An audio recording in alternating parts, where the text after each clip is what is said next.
You're listening to a lifestyle podcast with Lovoni and Sarah. Our goals: to inspire good health and well-being, empowerment, beauty and joy, offering support and friendship as we share our journeys in the hopes it helps you.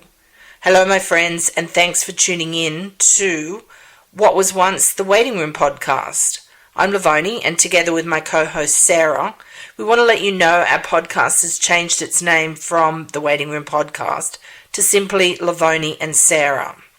Now, along with the name change, we're doing some rebranding and developing a website, all very exciting, and we'd love you to come along on this adventure with us.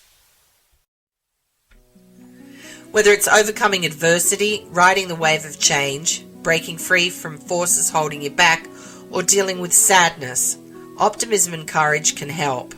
Hi everyone, it's Lovoni. Welcome to the Waiting Room podcast. On today's episode, Sarah and I are chatting about how courage and optimism can help you change, recover, move on, and get what you want from life. Before we delve into this week's subject, we do want to state anyone going through deep trauma or suffering from clinical depression might find this all a bit trivial. We're not trauma therapists or psychiatrists. Everybody really needs to do what is best for them. Sarah and I share our stories in the hope that they can help someone going through something similar. With that out of the way, let's go over what our goals were for the last couple of weeks and how did we do. Sarah? I'm really quite smug. I have something good to report at last after the last well done, you. episodes of saying so the first goal that was set was to lose £2 because we discussed the fact that actually I'd seen a piece saying £1 a week is more than enough because of what's required. So it was £2 over 2 weeks I'd set the goal, and I'm pleased to report I have lost exactly £2. Oh, so please can you hear those trumpets playing? Yes. And my second goal was around food planning. So I said I wanted to get back into the routine and get better around planning what food I was going to have and having plenty of fresh things in as a backup. Done all of those things. It's working. I now have food that I can turn to, and I have started again, like I was doing, planning my whole day. So I know exactly what I can have, and I've got plenty of options as I work my way through it. So yeah, finding it much, much better. Two successful tips. That's very good, especially because I know how busy you've been. So, prioritizing yourself, which is hard when you're busy. But, no, that's great. Mine was, I had two, because Sarah and I recorded 2 back-to-back episodes the last time. So, we've got 2 things. Mine was the letting go of guilt. Uh-huh. Which I have worked on, and I'm proud to say that I'm doing very well with that. That's brilliant. And because I would feel guilty about everything, as we talked about. That's the guilt episode. That was number 10, I think, wasn't it? Yeah. 10. And the second one was sticking to a food budget. And I have done that up until this week. But we're getting ready for my sister and brother-in-law to come and visit next week, so I'm going to be cooking them all sorts of scrumptious things, plus I still have to test recipes. So I told Sarah how much the food bill was. It's good job I was sitting down. Week. She was like, oh my God. But anyway. Quickly trying to convert it into English pounds, going, right. How much is that? Oh my God. Anyway. You have to explain that your sister's coming from Australia, so this is a big visit. This is not just popping round from the next the next town. No. That's quite extreme. She's coming over for dinner. No, she'll be here with us for almost, her and my brother-in-law, they'll be here almost a week with us. So surprisingly, the first meal that I'm cooking for them is Mexican. Oh, and that's another thing. I've finished the Mexican cookbook. Oh, yeah. Talk about hearing trumpets with my girls. Right. What about you? Woo! Right. And, that was pretty amazing. And here I am, still cooking it. I'm making chicken enchilada today. You're part Mexican now. I know, right? Yeah. It was good. The food was good from this book, I have to say. I can't wait till it comes out in print. Yeah, be really good. And my exercise, this wasn't one of my goals, but my exercise has been really good. Last week I was on a shoot. The Mexican shoot was 2 weeks, and I still exercised on it, which people might, well, that's no big deal. I work and I exercise. Yeah. I was leaving the house at like 7:30 and not getting home till late, and styling's pretty physical kind of work, and I was exhausted. Yeah. So if I didn't do it in the morning, which I'd really tried to do, I did do it in the evening when I came in, and it was just like an abridged version of my normal workout, yeah. But I still was doing 30 minutes, so I was pretty chuffed with myself for doing that. So that is good. Yeah. Oh, and I've been going to the gym, so the gym that I joined at, the local one, I've been going there and doing sort of half an hour sessions at a time. Good for you. I haven't got I am enjoying it, and the other day I caught myself and thought, I don't even know who I am, because it was, what day was it? I think it was Saturday morning last week. You're wearing sweatbands or something? I look like Jane Fonda. No, I didn't. But I was a bit tight on time, and I thought, oh, shall I, shan't I? But I was then going to be going out in the evening, and I thought, I am going to go because I know that I'm going to feel better later on. You feel, a lot better when you go out, a lot better when you've done the exercise, don't you? So I still went, even though I was tight on time. So I was quite proud of myself. That's good. I'm not there for an hour. So you ended up going out in your gym clothes, or you managed to spend time? No, there was plenty of time. But just the fact that I'd been, you feel better. Oh. You feel better in your clothes even just after that one little session, don't you? It makes such a huge difference. It is very uplifting, which leads us into today's topic, actually. It does. How uplifting exercise is. And, we're talking about optimism and courage, and Sarah and I are going to share some things that we've been through. But I think, and I've said this to many people, that not many people. It's not like I discuss my hideous divorce from my first husband, but exercise got me through that, because he was abusive, verbally abusive. He didn't hit me. He was verbally abusive, which was just awful. With a crazy temper, he used to smash everything up in the house, and used to have to call the police. And anyway, we were together for 5 years, and it took a lot of courage to get him to leave, for me to get him to leave. And then he decided he was going to stalk me for 14 months afterwards and make my life just hell. And I remember saying to my mum one time, I feel like I'm going to have a nervous breakdown. I think that's the only time in my life I've ever said that. But the one thing that got me through that was I exercised. I got up every morning, and even though I was like frightened of him finding me or following me or whatever, I'd walk a lot and fast. Okay. And excuse me, I lost a lot of weight because I didn't do so much with my food, which was pretty good anyway. But it was the mental.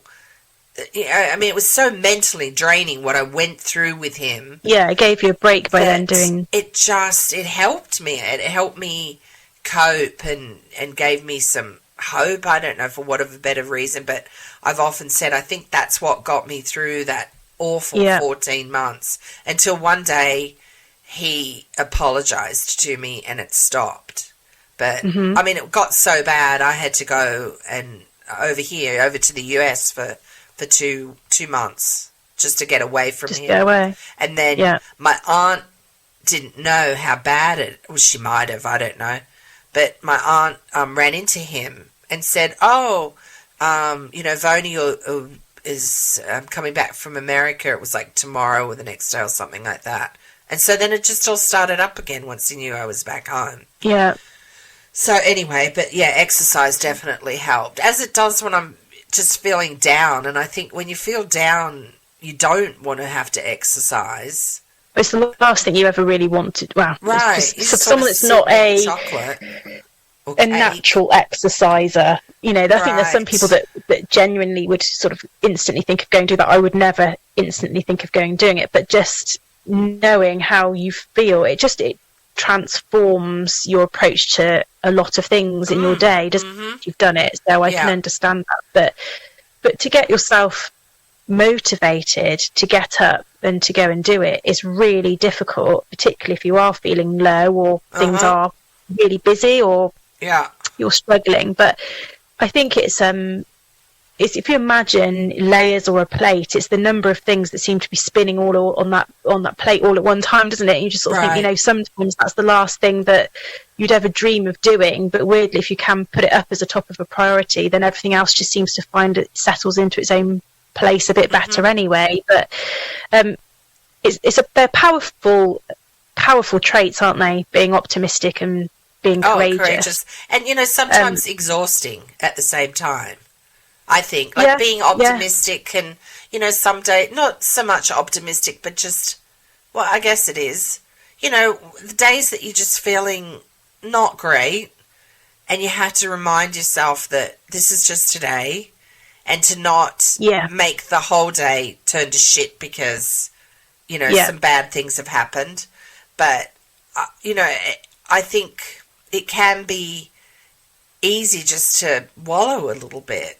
And, we can all... I think that... I know that sounds awful, that word, because for some people, like I said, that are really have struggled with depression... They're not necessarily wallowing. That is different. That's an illness. Yes, but those days where you just feel it's hard to get going, you just feel blah. Sometimes it could just be the weather. I'm so sick of it being cold. There's nothing me too. Where is the spring? Right. There's nothing I can do about it. So you just have to try and focus on some positives. I think, and also then it's embracing sometimes what it is. So so if it is wintry and horrible, it is coming up to spring, but it's been freezing cold. We've had snow, sleet, rain. It's been really, really cold and horrible and grey. I've in my office room, I've got a TV screen, so I've just been putting the YouTube channel on with the flickering fire on it. Do you know nice. Yeah, to make it cozy. I put that on, and I put some nice music on, and I've got my fairy lights on. I thought, well, what I'm going to do is embrace it then, because I can't wait for it to be spring, and it is coming, ladies and gents, because my tulip bulbs are sprouting. Oh, they are? They are. They're coming up. Everything should look pretty when I get there on the 12th of April. Would you, Sarah's birthday. Was that? Exactly. Yeah. Make the note in your diary, everybody. I spent, do you remember that half a day that I spent putting all those bloody tulip bulbs in? I nearly did myself in with my new hip, but I shouldn't have been bending over so much. And I was absolutely determined to get 180 of these bulbs in the ground. And then I stood there looking like going, if you don't come up, if you don't flower, there's going to be hell to pay. But anyway, here they are all coming. And see, that's even something. My mum used to lose herself in the garden. Her and my father had... a bit of a tumultuous relationship. I'm sure she wouldn't mind me talking about it if she was here. But I think that she would lose herself in the garden, and she used to find pleasure in small things. And, a flower coming up, and I couldn't quite understand it and get as excited about it as her. Yeah. But then, having my own garden, and when I see beans growing on, I've got an eggplant, like I can understand...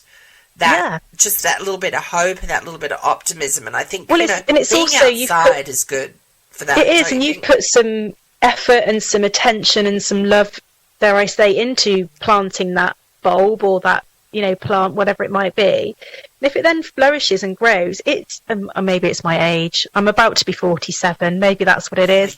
Maybe it's the excitement of Sarah's a spring chicken. But it's finding pleasure in small things too. It's great to have, big goals and to dream big. I tend to do that. But it's also, like you said, put up some lights. Like I love coming into my office small things. And noticing the small things. I have fairy lights all over it. I put those on. Just, in your clean, perfect, clutter-free, nothing left. Nothing left home.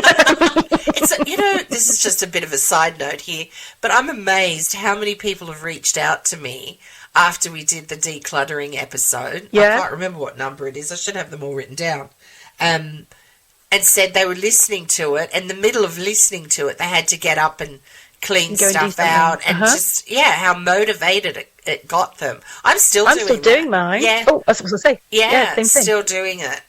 Because, I haven't done the numbers thing yet, but I'm still picking a little job and then doing that as I go, because I have been quite pushed on time over these last few weeks. But then even when I've been stood waiting for the kettle to boil, I'll then just unpack another drawer and just quickly chuck away the rubbish, and doing things like that. So it's still happening. That makes you feel more optimistic. It really does. It makes you feel lighter. Well, because you've achieved something. As soon as you achieve anything, then you get a sense of, you add to your sense of worth in as far as I've done something that's been great.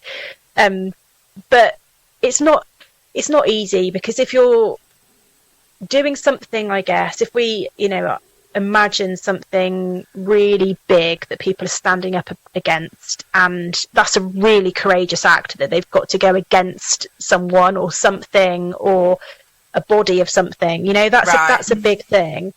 And what we're talking about with our own health and our own weight loss or lifestyle can seem so small or unimportant to someone else, and they're like, well, how could that possibly be something that's a courageous act to actually face that or embrace that? But it's a big deal to me. It's a big deal to a lot of people. And if you've been incredibly overweight for all of your life, let's just say, the easy option would be just to sit on that sofa and just think, I'll stay like it, because and then you almost put a little blanket over yourself and just think, oh, I'm not even going to look, it's fine, and I don't have to face it. And that you're not being honest with yourself, but it's an easier thing to do. It takes a lot of courage and guts to just go, I admit that this is not making me happy.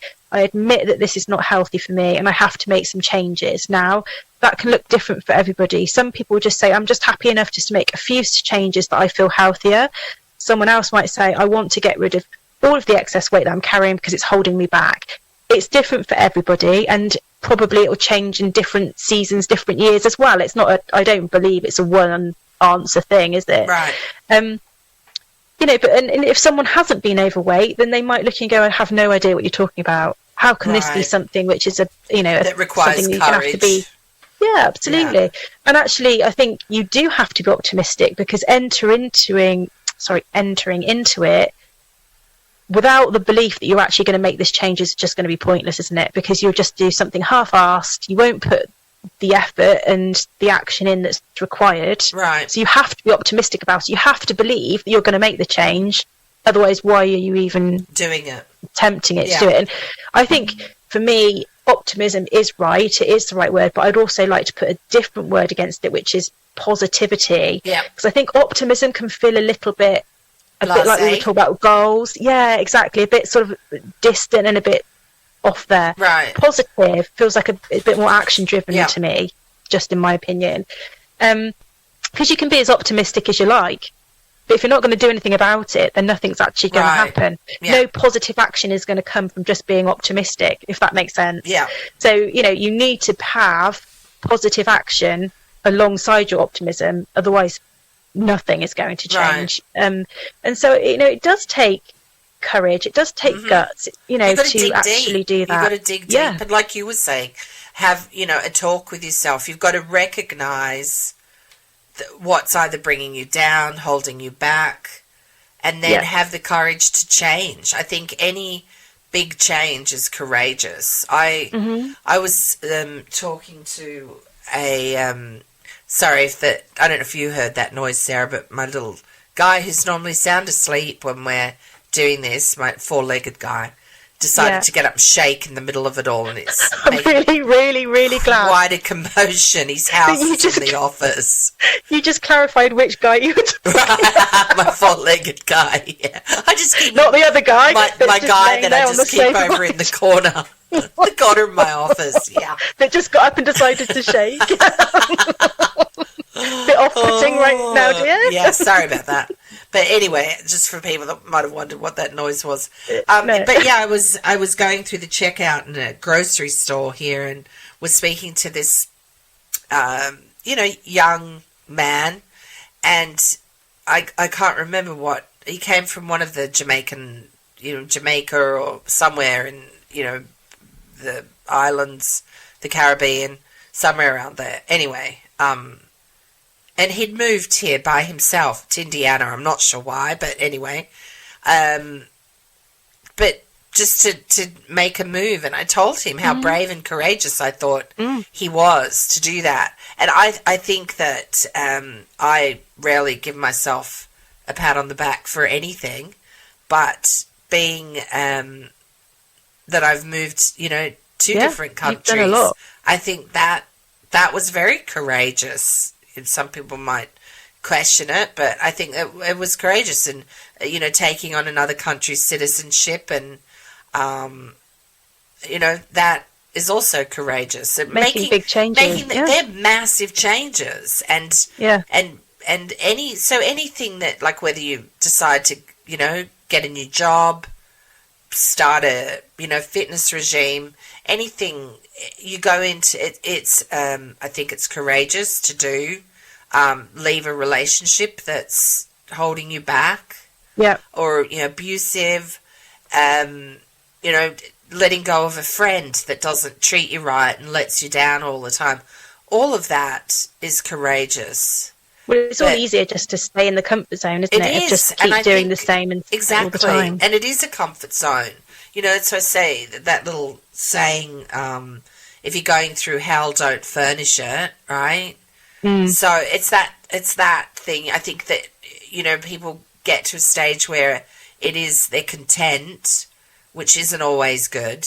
People think, oh, that's good that you're content, but content with always. What? If you're content with a shit life, or content with just being unhealthy and feeling miserable and hating yourself, that's not good. But then I think that's fine. If some people are genuinely content with how they are, and actually they don't want to be healthy, and they're quite happy living their life the way that it is, I've literally got no issue with that at all. Right. That's their thing. That, like me, have been in the past and at times still now, want to feel different about myself, because I want to feel healthy, and actually ultimately I want to do things that I'm not able to do at the moment. And the reason I'm not able to do it at the moment is probably for a number of reasons. Number one, physically I'm not able to do it because I am overweight, not so big that I can't fit through a door, but I am overweight, so it holds me back, because there's some things I just sort of think I can't physically do that because I can't move in the way that I want to do, or feel like I can fit into something easily enough. Right. A bit like a wetsuit, like I'm just trying to put one of them on. I mean, it's hard for anybody. I was just going to say that. But it's still a little bit easier if you're not different. I reckon I'd dislocate something if I tried to put a wetsuit on. I've done it once. I kid you not. It took me 45 minutes. I was. Oh my God! I'd have to be rubbed down with Vaseline. I look like a sausage coming out of a casing. Seriously. But the other reason it holds me back. That'd be a funny video. Sorry. Wouldn't it? Shall we do that in April? The other reason it holds me back is because I'm fearful of how I'm going to look. Oh, yeah. Genuinely, and I just sort of think there's so many things I'd like to do, but I'm scared because I know how I'm going to look when I'm doing it. Right. And because I'm not fit, not because of my size, I don't actually care about the size, but because I'm not fit, I can't do them well or at all. And so what I need to do is be fitter and healthier. Now, does that mean losing some of my excess weight? Yes. But even if I was still my same size, but I was fit and able to do it, then I would do it. Right. But it's that's holding me back, not my physical weight that's doing that. Right. So that's why I want to make the change. But that's why I'm going to have to actually face the issue. I was going to say problem. Is it a problem? I'm not sure. But face the issue. And then make the changes, but you can't do any of that while you're in denial, and you can't do any of that if you're going to be fearful of it, because you won't do what's needed. But it's really strange, isn't it? Because it's so important to me to be able to do some of these things, but yet, why have I not done them? I've been up and down different sizes all my life, but why do I keep regaining weight, or why have I never really got to the healthy point I want to get to? Whereas there's times in my life I've done much bigger things than this and overcome them. So when I was 24, I was really, really poorly. And the consultant at the time said to me, after I'd sort of come out of the other side of it, right, you're not going to be able to fly, so go on an aeroplane. You probably won't go back to work in the same way as you ever done. You can't run. You can't have children. The not running bit would be all right. Sorry, I don't mean to. I know this was. I'm not allowed to awful. run now. I'm not allowed to run now. With my new hip, and I was like, oh, what? I am, but not a marathon. I was like, that is a shame, isn't it? Right. I'll have to cross actually, that off my list while I'm over there. But actually, it is a shame. But actually, what if I had have wanted to do it? That's the point. Right. Yeah. I don't. But anyway, so all of and not have children. Right. So this was, I'm 23, just about to be 24 years old. Right. That's massive. That's huge. I mean, yeah, absolutely huge. And I went home and I cried for 3 days straight. Right. Because I just thought, well, what am I going to do then? I had visions of I was just going to be at home watching daytime TV for the rest of my life. Right. Because what am I going to do if I can't do all of that? And then something just happened inside of me. Just thought, stuff that. Absolutely stuff that. Because what's the point? I don't want a life like that. So if that's all I've got, then I might as well try it the other way and see what happens. And I did. I went back to work. My family and I booked a overseas holiday. So I flew. I started running. I know. Oh my God! I mean, not far. I was I got to about 3 miles a day. Oh. That's far enough for me. Good grief. And then when the time came in my future, it wasn't as straightforward as it would have been for some, but lots of people struggle in lots of different ways. But I had my son. So I had to do that through having a consultant looking after me and all of that sort of stuff. But so all of the things that I was told I couldn't do. You did. I did the exact opposite of. Right. And in true Aries fashion. Yeah, exactly. Stubborn. Right. And I probably did it by true tell ignorance. me I can't do something. My eyes narrowed and my bull horns come flying out. Yeah. Like, watch me. Yeah, hold my beer. Exactly. But, and there's, even people in my family and friends, all have had different things that have come up like that. And I've seen them absolutely battle through it. I'm like, wow, it's really odd, isn't it? When something massive comes up, it can be amazing, just the strength and optimism and courage that people have to get them through it. Yeah.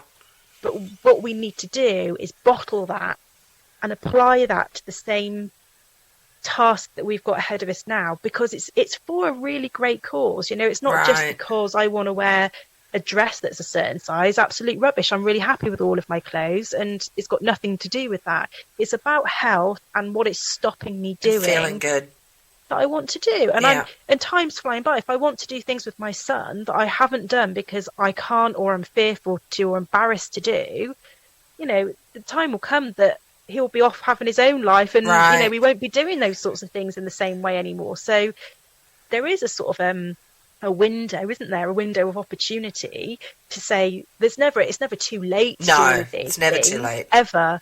But if I want to do it for a reason, then my reason is kind of now, It's not going to be forever that he's going to want to come and do those sorts of things with me. So, there's things in my life that I've definitely faced head on and I've overcome.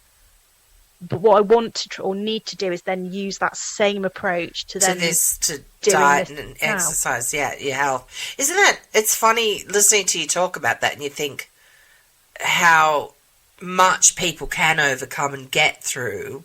Why is losing weight, or getting your health back so difficult? And I mean, I don't like to say that because if you say something's hard, that adage that, well, it will be hard, but it's not an easy thing. But it's not, and it's because it's all mental strength, I think, really, isn't it? Because actually, and we all have a choice about whether we put those extra portions on our plate, or whether we eat that sugary food, or whether we don't get off our bums and do any exercise. We all have a choice. Yeah. Short of any sort of disability or anything like that. But, at the end of the day, there's so much we can do. So much free stuff that we can do. It doesn't have to be a financial barrier that's put in place. But inherently often we don't do it. And that's the really weird thing. When we've faced with something really difficult, somewhere something inside us bubbles up and we can then face it. But it's, as you say, we just don't do it so often. But then something clicks and then we do. Isn't that odd as well? And that's it's not like clicked completely into place. Yeah. But it's getting there. I'm starting to find my groove. Yeah. And some days are better than others, like we all have. Yeah, of But course. I think the thing is to just be consistent with it. That's my thing, is just keep etching away at it. Just keep on going. You didn't, exercise today or yesterday, exercise today. And, and I know food makes up a huge part of the whole thing. And for some people to think, well, I've got to lose weight, and it's almost fearful thinking, oh, I can't eat the things I love. Yeah, I'm going to miss out on? What am I going to miss? Like, I'm going to miss out on things. Like you being told, and granted, being told those things is a lot more catastrophic than thinking you can't have cake. But I'm not sure, actually. like just getting our priorities right here. But it is. It's like you think that somehow you're going to miss out. And on somebody that just loves food, for me, that's just, it's awful. So the way I've gone about it is thinking there's nothing that I'm not going to eat. Well, just have less of it. I just want to have less of it. But I don't have a diet filled with, fast food and, just junky food. Yeah. So, just less of that. Doesn't mean you can't always have it if that's somebody that is into that. But I think that's the thing. It's fearful that you're going to miss out. And then, of course, expecting motivation for the exercising when it's not about that. It's just about... And it's just about getting real and doing it. It is getting real, but the phrase of feel the fear and do it anyway, that's really quite useful, isn't it? Because you just sort of think, I'm scared. I should do the same, maybe, for these things that I'm fearful of doing because I'm embarrassed of how I'll look, or I won't be able to do it, or I'll hurt myself. I should probably just do it anyway. And there's so many things in my life that I have done exactly that. For goodness sake, I can't remember. I was 22, I got an aeroplane on my own and travelled to Kenya. I mean, I was going to say that was African. Quite a big... then, as I say, when I got poorly, I had to sort myself out on the other side of it. I've set up my business on my own. I've got divorced, for goodness sake. That's a big decision to make. Huge. It wasn't a single decision. Both myself and my ex-husband went through that discussion and both, got to the point of deciding. Massive, though. To even have brought it up, between us, and to have raised the subject of admitting, right, this is not working. That's a massive thing to do, and to then go through, the counselling, and you need to be really courageous to do that. To follow it through. So there's loads and loads of things that I've done. So I know I've got it in me. I just need to try and really pull it up to the surface to get this one done and treat it with the respect and the size of what it actually is. This is a job to be done. This is not going to suddenly do it on its own. Right. But it doesn't have to be so enormous that I've then completely put myself off. You just chip away, don't you? A little bit at a time. For me, I need to have the flexibility of saying, I know I now exercise. I'm actually quite enjoying going to the gym, but I don't tell myself that I'm going to go every day because I know that that's not going to happen. Right. So if I try to do that and then I let myself down, then, it's that spiral of thinking, well, I've not gone now. And mine's a lot more fluid, a lot more flexible. Oh, I've got some time. I've got an hour. I'm going to go. That type of sort of scenario. But as some sort of research for our conversation today, I did a little bit of reading up on things, and I found some traits which might be useful. We could have a talk about of things that people have said that successfully courageous people have some of these traits. So they've said that they pick the right time to have the battle. So I then thought, well, how does that apply to us and some of the things that we've been talking about, even with decluttering and the healthy eating and the choice of things? Was, I think, just don't try and transform your entire routine all in one go. Yeah, that's a big If you're thing. eyes deep in work, or eyes deep in a relationship problem, or eyes deep, in children needing extra help at the moment, it's unrealistic to suddenly think, well, I'm going to create this complete new routine that also means my kitchen is all labelled and empty, and it's not going to happen. Right. So I think pick the right time. But that said, I don't think ignore it completely either. No. You could, like I said, I was waiting for the kettle to boil and I just did a really small job. So you can still chip away at things, and when the time's right, then you can get the whole thing done a bit big, or a lot of the bigger chunk to be with done. the chipping away how much that can achieve. Just, Absolutely. a bit here and bit there. When I go into to the room to work out, because we have we're lucky we just have the space. I mean, our house isn't very big, but we've dedicated a room to working out.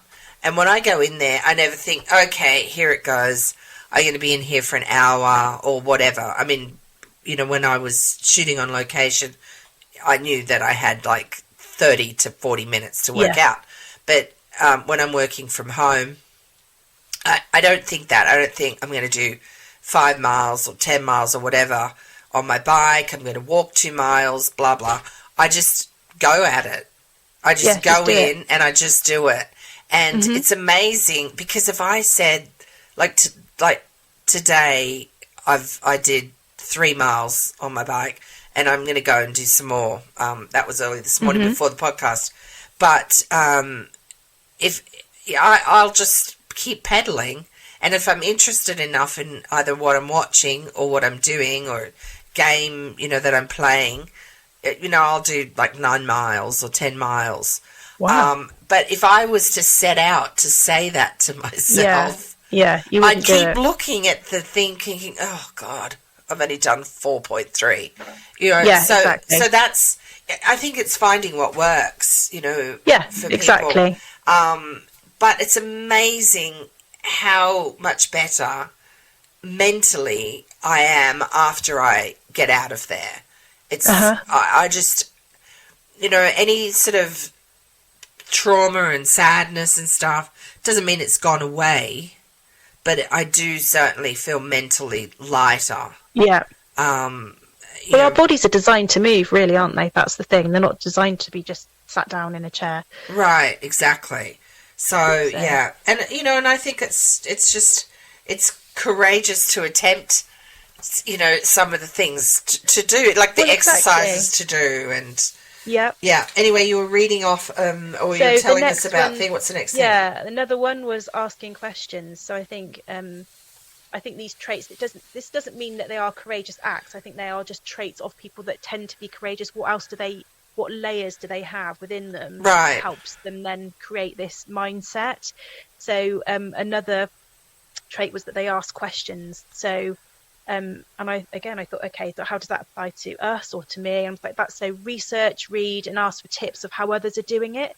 So emulating someone that's already doing it successfully is a really great way of making the changes in your own life, isn't it? So and then making it work for you. People reaching out to you to say that they really liked the numbers in the jar for the clearing. All of a sudden that's then helped other people. So that's how really successful or courageous and optimistic people work, because they then take in all this information from other people and they process it to their own what suits for themselves. But they can then create this foundation, start to layer it up, that then enables them to have this mindset for themselves. They say no when it's needed, which I think is a really interesting one. I made that applicable to us, to sort of saying no to situations that is going to set you off course. So for example, if you know that someone is really, really not interested in looking after their health and they would actively encourage you to go on a big eating weekend or a big drinking weekend, if it's just drinking once, that's fine, whatever. But if that's what they were constantly wanting to do, it's not going to help you in what you're trying to achieve. So it's just, when needed, saying no. So saying no to whatever it is you're being offered, or to a situation, or to a person, is a really good trait of adding. And all also of these extra layers if it with time constraint as well. If it means that you can't take care of you, exactly. Just go to the say gym no. or whatever. If you're taking on too much. Okay, what was another one? Be strong-minded. So get really clear in your own mind why you're doing it and what you really want. I think that's a huge thing. And if you're going to stand up to someone that's doing something that you don't agree with, you've got to be really clear why you're doing that. And just give it, because obviously we talk about being courageous and optimistic. It doesn't have to be about losing weight, obviously, but in any sort of element of life, if you're going to be courageous and do something, you've got to be clear why you're doing it. So I think that's a really important one. Show initiative, so make actions for yourself. So if we were talking about healthy lifestyle, making food plans that we've talked about, shopping well that we've talked about, setting setting days' meals ahead, and then also setting some time aside for walking or exercising or the gym, any type of movement. You need to have initiative. You need to show initiative, don't you, to actually get those things done. They're not going to suddenly... no one else is going to make a food plan for you or a day plan for you and say, well, this is when you're doing this at 3:00 and you're going to... No, you've got to do that for yourself. So I think that's another thing. 2 last ones. Listening actively. So I think asking others to support and encourage you with what you're doing, and people that you trust, but then listen to what they've got to say. So if they think that you've gone a little bit overdoing it because you've gone exercise crazy, and you're obsessing because you're wanting to... This isn't me. If you wanted to, you're out there 2 hours a day, and sounds like my husband. But but people that care about you will actively be involved with that, and you need to listen to what people are saying, not the naysayers, not the people that are trying to put you off, but genuinely people that care about you are going to have your best interests at heart, I think. Okay. No, I was just going to say, Sarah, if I am exercising for 2 hours a day, don't stop me, all right? Just encourage me. I'll ask who stole you.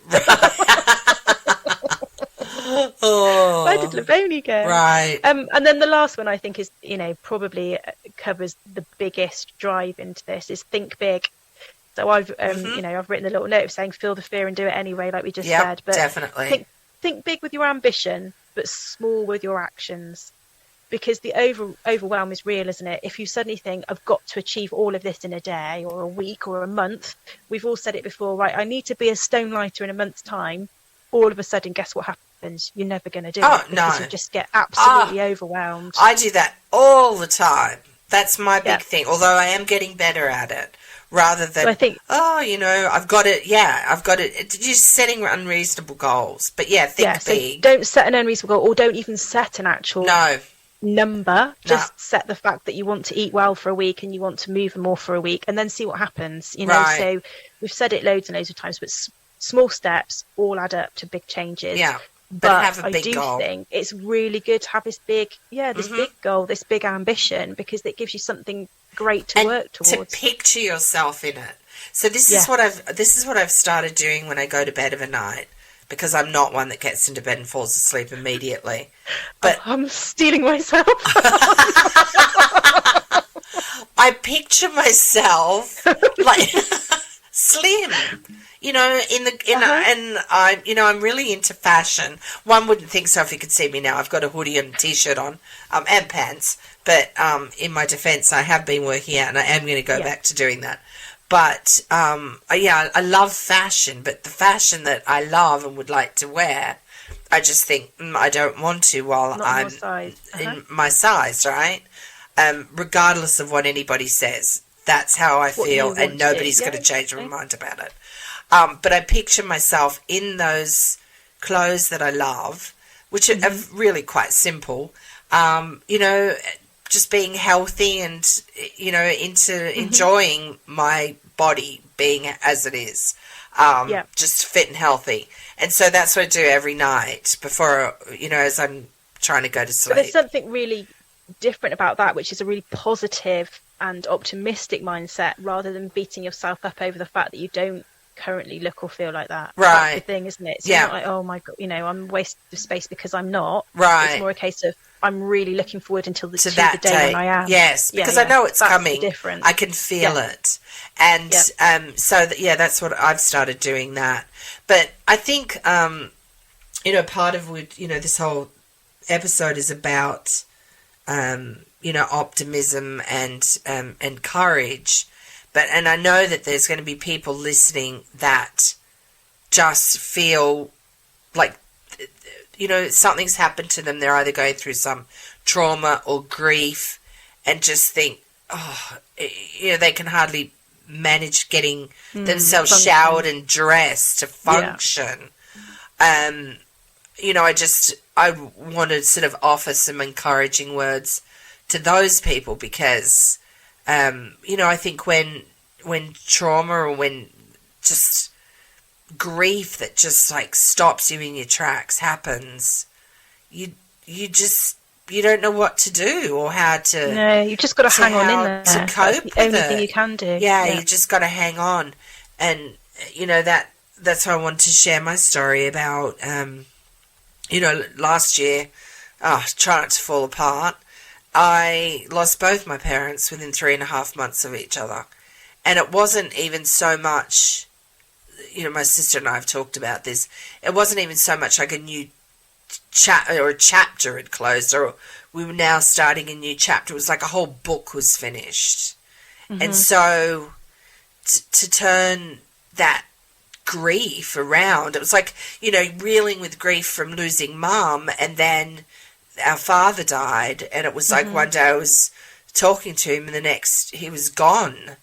And it wasn't quite like that. There was like 5 days in between, but still it was just like bang. And like, how do you deal with that? And what I decided to do, once you get past the initial shock and the funeral and all the rest of it, and I said to my sister, well, we're orphans now. And I thought, I'm going to start another book. This is my story of how I sort of found my way back to, being healthy and achieving my goals and stuff like that. And I'm sorry, I'm going to get upset, but doing it for me, but doing it because it is a whole new time in my life, I guess, without my parents. So what let me get a drives tissue. You? Yeah, get a tissue. What drives you to feel like that about about now? Do you think, what's the difference? Because you feel like it's just you now. Clearly it's not just you. You've got your family, you've got your husband, but fundamentally because you've lost your parents. Or like what makes me feel like I know you're not asking what makes me feel the grief, because that but what makes me feel like it's like starting a new book, you mean? Or just what brought up the feeling of right now I have to make the change when that didn't make because I wanted like that before. I wanted to find something positive in all that grief that that you feel that could just hit you just out of nowhere. Yeah. I was driving home the other day from the photo shoot, and I just thinking of Mum and how she used to, when she first passed away, she'd give me signs, and whether people believe in this or not, that's their thing, but I do, and I'm open to that. And I'm like, Mum, I just need to know you're around me. And I said, just give me some sort of sign. And as soon as I thought that, this song called Daughter came on the radio.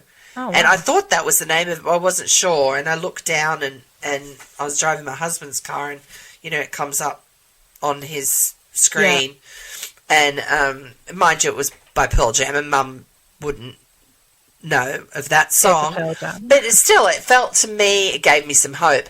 But yeah, so to answer your question, perhaps not very succinctly, but I felt that this was the time, because this was just a new start for me, and to turn something that was just so sad just into something not so sad. Yeah, I think listening to you, that sounds like the control. You're taking some control, feel like, because obviously with grief you have no control over that. No. You have no control of the fact that you've lost them. There was literally nothing you can do to that. You haven't really got any control over grief, because grief just waves over you. Yeah, it just hit you when you're least expecting it to. Yeah, and it never leaves. It just becomes something which you're more able to live with. Yeah, that's the thing. I think so. But what you can do, and what you are doing, is taking control of your own life, right, and making positive changes to that. And it's interesting, because I was just sort of thinking about how I react to difficulties, whether that's work. I had work difficulties in it a couple of weeks ago, and it really hit me.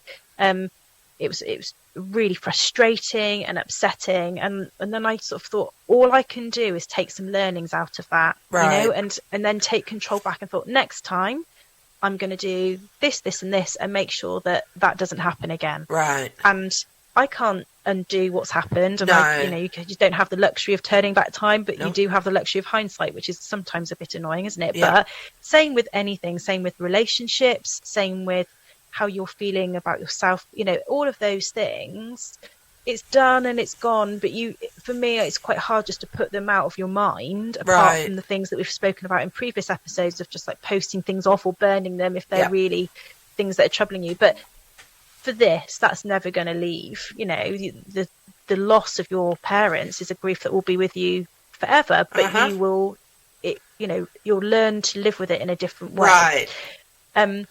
But what you've taken from it is that positivity to control your own life, and it's just the absolute catalyst of saying, well, I'm going to do something different. Then it could have been a career change, it could have been a massive change of location where you're going to live, it could have been anything. And I think it's probably quite a natural driver for making changes, when something really big like that happens. For you, it's your health, because it's something that you've wanted to get on top of for a really long time. A really long time. And you don't feel like the true you, and that's the thing, you want to get back to the true you, don't you? So I think that's, it's interesting, isn't it? That's why it's become a bit of a catalyst.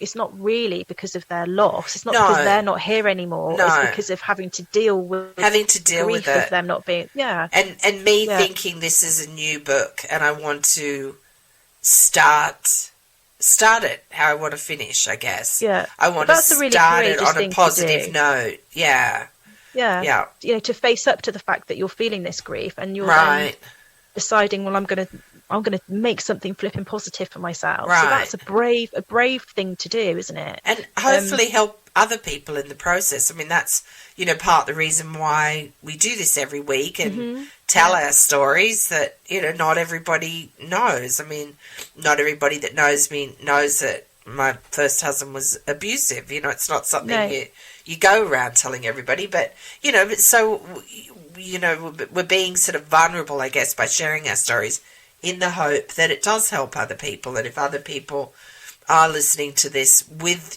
grief or trauma, like I said, that they can take something away from it, that, or what's something that I could start, whether it doesn't necessarily have to be about, losing weight and getting healthy.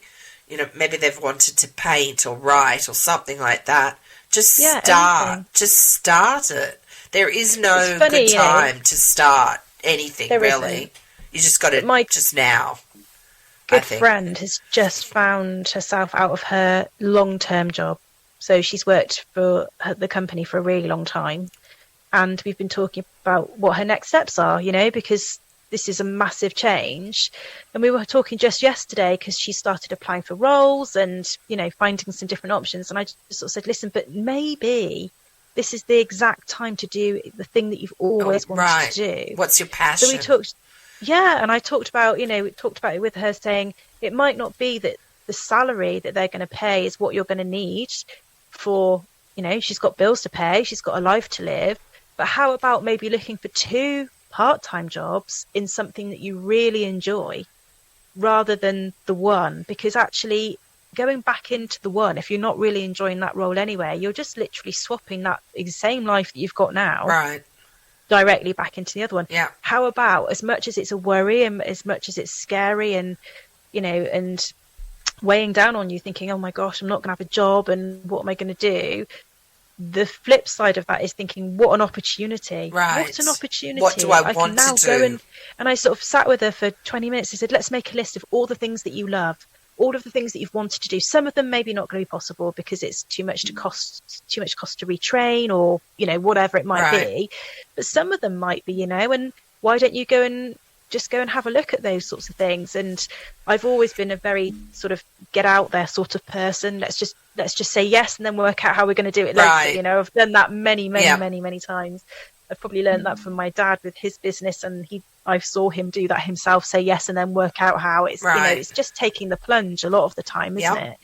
But yeah, just a bit like you were describing, that it's the opportunity to do something completely different, and maybe doing this is just that completely different lifestyle, even within our own lives as they're looking as they are now. It's not like you've completely changed your life, you're just changing this element of it, which will change my life. It will. The touch points will change everything, won't it? Because it will change the way that you live your life, because it's probably going to be more active and you'll do different things and choose different activities to do. You'll be healthier, so you'll physically be better. Your clothes that you'll wear will be different. Your mindset my mindset will be so different. I know it will. Yeah. You know, and so everything is a web, and everything has a touch on everything else. Yeah. Is it the 6 degrees of separation? Is that when you say one person's always going to know someone else by just 6 points? Yeah. You know, but I think that's the same thing within your life, isn't it? You know, that one thing that you change is never in isolation ever. No. And so it will then have threads throughout the rest of my life. Yeah. Into your work and everything. So the positivity, or the positivity that you've now absolutely brought to the surface to make this change, coming out of the grief of, you know, of losing your parents, is going to affect everything in your life. Even probably your decluttering has come from this drive of going, right, I'm going to take control and I'm going to get my shit sorted. Yeah. So that's my own physical shit, my shit in my house. I'm just going to, I'm going to get it, you know, but your business, you know, I'm going to get that moving in a different direction because I want to take it in this direction rather than that way. And it's amazing the momentum that gets created. It is momentum. That's really good. Have this positive mindset. Yeah, it definitely is momentum. And I found that about just with exercising as well. Definitely. Yeah. The momentum that's coming from making these positive changes. But I don't want people to feel that it's because it's so big they don't know where to start. It's just like we said, it's this think big but start small, because it will start, well, you know, that tiny doing, little etching away at it. It's tiny little bit will start to create momentum, and you will then have a big effect. And you look back and just think, wow, I can't believe that I've done that. It snuck up on you. Yeah, it does. It does sneak up on you. You're right. But I think that through all of this, like if people are suffering, it will lead them somewhere better. Like there's always better. And I think that's something to hang on to, for people to hang on to that, you know. Just the path ahead of you will be better. You can't see around the corner, but that's why it's so good, though. I know a lot of people would like to know. It can be exciting, yeah. It can be exciting, yeah. So, goals. Sarah, do you have any goals? What are your goals for the coming week?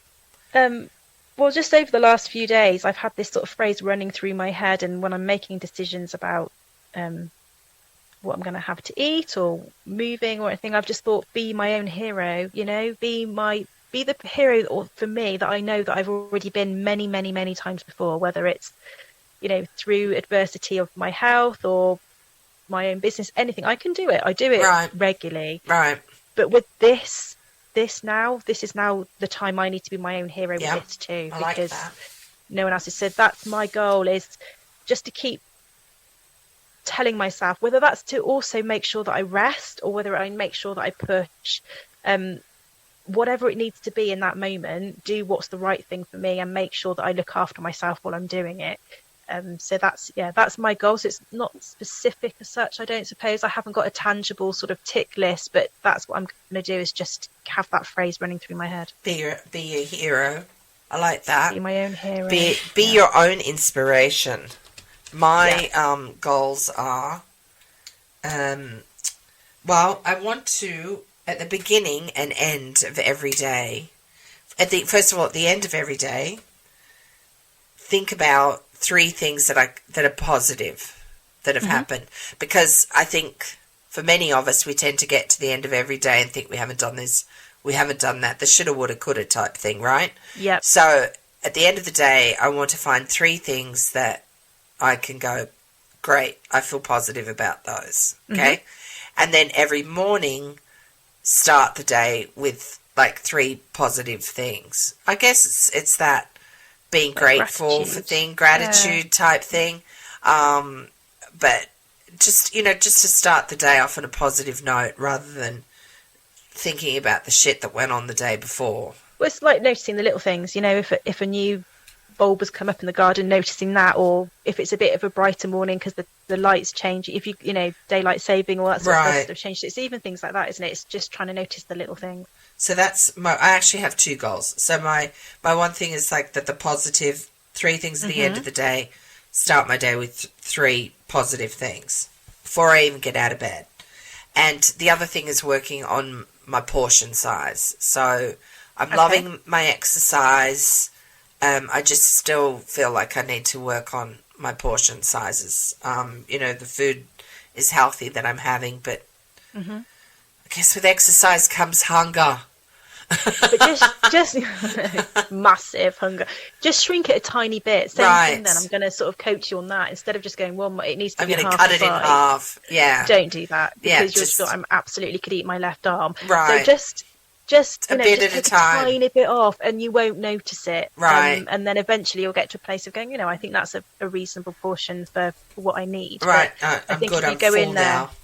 Yeah, if you go in there too fast, you're going to be starving, and it's just going to be. And why put yourself through that? There's just no need. You know, no one should feel really, really hungry. Deprived. There's just no need to do it. No, so I think that's been my problem in the past with smaller portions, thinking that I just had to cut them in half, because that works, of course. Well, of course it does, but then how long are you going to want to do that for? I know, I won't, or I don't. But yeah, and then you're just not eating all of it. Now, next week's episode, we're talking about food and mood, and the effect food has on the brain and the state of mind, your state of mind. It's a very interesting. It's one topic I am quite passionate about. And you're qualified on this to talk about it. And I'm qualified on this to talk about it, yes. So make sure you tune in for that. Also, please give us a follow on Instagram. We're at the Waiting Room Podcast _ there between each word. Thank you for tuning in. As always, we hope you found this episode helpful in some way. Please let us know if there's any subject you'd like us to cover. Until next time, remember, the best of your life is ahead of you, and we're here to help you get started on it. So what do you say we all do this together? Until next time, take care. Bye for now. Bye-bye.